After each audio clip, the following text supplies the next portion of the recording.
going back to the compensation package for the forestry owners, you went through a lot of figures there earlier on. We got a bit confused. What exactly is the forestry owners that has ash dieback forestry on their land, farmers or forestry owners?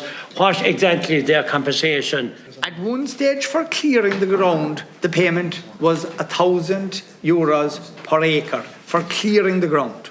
That has now been doubled to €2,000 per acre. That's for clearing.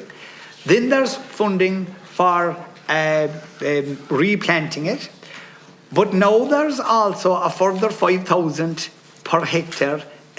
We'll call it for the farmer themselves. You're not going to have to spend that. That can be for yourself. And again, it's tax free. So when does they get that payment? Sorry? When does they get that payment? When they're clearing? They get that payment in 3 stages. But the big thing is they'll get it if they apply for it. And if they look for it, and if they're entitled to it, they'll get it. And that payment is tax free? 100%. And in 3 payments, over how long? 3 years on average. And that's for the new approvals that has been approved now to take out the ash dieback timber? Yes, under the current scheme. And again, remember that people who came in the past and who the scheme has now changed, they can qualify for that 5,000 per hectare under the new climate action scheme.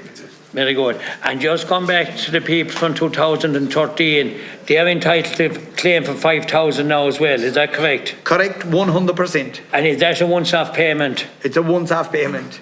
No, going back to the private landowners, and I mean, look, we're well aware they have a lot of ash trees down their land, especially along roadsides, and again, this ash dieback is not their problem. I mean, they're not responsible for it, but unfortunately they're left with the problem. Is there any way that can be looked at for farmers now that have the ash dieback, that there be a special payment put in place to help and support them in fairness?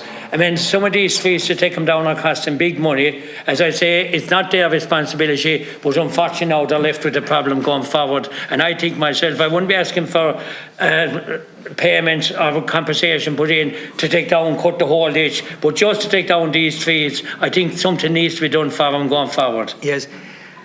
I can't argue with your debate because it's very well founded.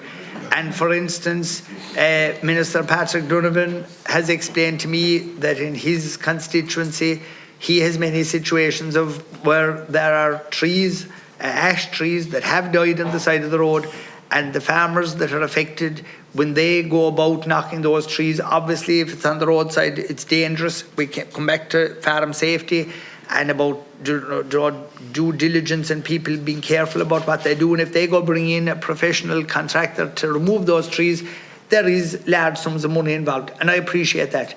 But if you're asking me a factual question and you want a factual answer, at present, is there a scheme in place for roadsides on its own? There is not. I know that, but I'm asking one question here, and we shouldn't be passing the book for the ash dieback trees only where farmers are affected. That's what I'm saying. And if I know you're saying there isn't, but could we look at putting something in place to help those farmers? Because I think they need support at this stage. It is, you see, if we take the amount of roadsides that are involved, right, because it might not necessarily then be just ash dieback, you could have other trees and other issues. Sorry now, Minister, leave it. We would just specially say ash dieback only and not an order tree bar the ash dieback only, and that needs to be made clear. Well, I'll put it to you this way. You're making a good, sound argument on behalf of people who are in that situation. And like every argument that was ever made in politics, we have to listen to it. Yes. So we're listening to.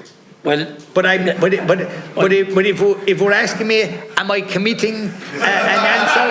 I'm not. But I very much respect the way you're asking the question. The most important thing is you're listening, yes. And I hope you're taking it in. I am. Well, it's gone in because I can tell now that some of these farmers, they have serious concerns. No, it is. They have, without a doubt, some of these along the roadside, they might have about roadsides already, they have serious concerns, they're worried about storms and different things. It's one they're doing the ash dieback in fairness to them, but unfortunately it's a problem now for them. Yes. is there going to be law about there'll be forestry owners, there'll be quilts, whoever the case may be, are going to be responsible to clear around power lines going through forestries, because we're well aware that caused an awful lot of problems in the last storm. Yes. There's a heads of bill coming before DIC in the very near future where we're going discussing the necessary legislation, because every one of us inside in this room would have always thought, for example, that the ESB had all empowering legislation backing them in doing what they wanted to when it came to the protection of overhead lines. That actually wasn't the case, and there are a number of issues in this. If we are going to go changing rules and regulations, as you know, we have to protect the person, the very important person, the person who owns the land. We want to protect the viability and the security of the power line going through the land, but we also can't go in with our size 9s and go take out timber and making land redundant without looking at a compensation scheme for the farmers that would be affected. So yes, we are going to protect the power lines, but we also have to make sure that we protect the income and the finances of the farmers that will be affected. So that work is ongoing. Minister Darragh O'Brien has done excellent work, as have officials in this regard, and you will be hearing a lot more about that in the coming months. Now, one other thing, the risk associated with the large-scale monoculture crops, such as single-species forestry plantations, is plain to be seen with the dieback prices. It leaves owners and the state horribly exposed to the introduction of diseases and the cost of cleaning up afterwards, and we're all well aware what has happened in the dieback. The only question I'm asking here is, what lessons have we learned in regards to biosecurity, and what measures are now in place to ensure the risk of happening, and again in reducing in so far as possible what happened in the past with the dieback? What have we put in place? All right, okay.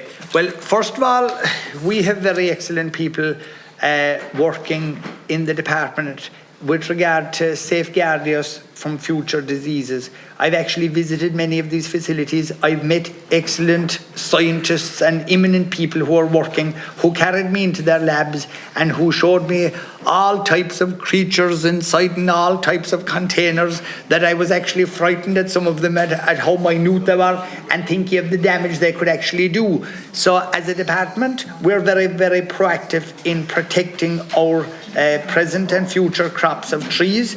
We're also engaging in the fact that the people who supply us with trees, the certified trees, they're very, very excellent. Many of them, I've dealt with them myself, to be honest with you, going back over nearly 40 years ago, and they do great work.